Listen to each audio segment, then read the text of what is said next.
Hello everyone and welcome back to the Hustling Runner. In this video, I'll share with you my one-day tour of some of Rome's most iconic locations. I was there last month for the Rome Marathon 2023 and I had just one day before the race, which I used to explore the surroundings. I didn't want my legs to get tired before the 42k challenge, so I restricted my touring to the vicinity of the Colosseum. But to those who are unfamiliar with this city, there are plenty of historic locations around the Colosseum that you can visit if you are short on time. So this video is for the people who want a quick sightseeing tour of some of the major locations in Rome. Just to give you an idea of the distances, the Trevi Fountain is about 20 minutes walk away from the Colosseum, while the Pantheon is about 5 minutes walk away from the Trevi Fountain. And the way back from the Pantheon to the Colosseum will take you about 20 minutes again. First off, we have the Colosseum itself. The Roman Colosseum is one of the most iconic landmarks in the world. It was built between 70 AD to 80 AD, and it could hold up to 80,000 spectators. It stands around 50 meters tall, and its exterior is made of travertine stone. The elliptical shape of the structure was designed to give everyone in the audience a clear view of the events taking place inside, and the interior of the Colosseum was a complex network of corridors and underground passages used to transport animals and gladiators. Today, the Colosseum is a major tourist attraction drawing millions of visitors every year. The ancient ruins have been preserved and restored, allowing visitors to walk through the same corridors and tunnels that gladiators once used. Visitors can also climb to the top for panoramic views of the surrounding area. For tickets, you can head to their official website well in advance, or if you're late in booking, check out the tourist websites like getyourguide.com for booking one of their guided tours. Next, we have the Roman Forum. Just a short walk from the Colosseum, you will pass the Arch of Constantine and the old Roman road to reach the Roman Forum. The Roman Forum was a political and religious center of ancient Rome. It is now a very popular tourist attraction. Its sprawling complex of ruins that covers an area of 120,000 square meters allows visitors to stroll through the ruins and imagine what life was like during the height of the Roman Empire. The ruins include the Temple of Saturn, the Temple of Vesta, and the Arch of Titus, Basilica of Maxentius. The Forum was also home to some of the most important government buildings of the Roman Republic and Empire, including the Senate House, the Curia, and the Rostra. It's a place where you can stand in the footsteps of some of the greatest figures in Roman history and experience the grandeur of one of the world's greatest empires. Just behind the Roman Forum is the Palatine Hill. Palatine Hill is one of the most significant hills in Rome, and it has a long and fascinating history.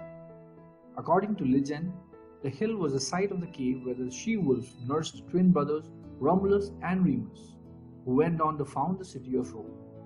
Palatine Hill was then chosen by the early Roman aristocracy as the location for their palaces, and it soon became the center of political power in the city. In the centuries that followed, the hill continued to play a crucial role in Roman history.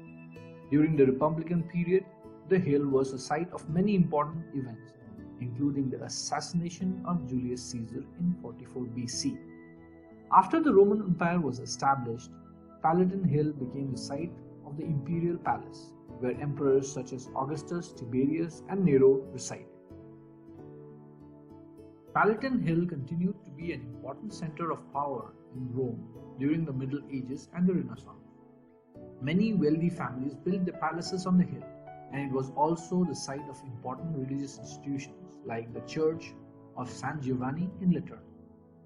Today, Palatine Hill is a major tourist destination, and visitors explore the ruins of the Imperial Palace, the Stadium of Domitian, and other important structures that played a key role in the history of ancient Rome. It's a testament to the enduring legacy of Rome's earliest days and the critical role Palatine Hill played upon the city's rise to power.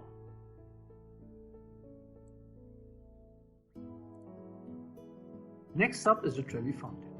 The Trevi Fountain is one of the most iconic landmarks in Rome, known for its stunning Baroque architecture and its connection to legend and tradition.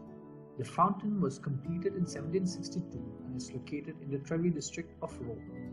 The fountain features a large central figure of Oceanus, the god of the sea, riding on a chariot pulled by two seahorses.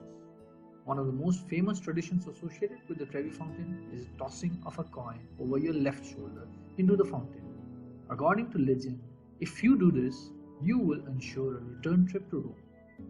The fountain is also known for its stunning beauty, especially when lit up at night.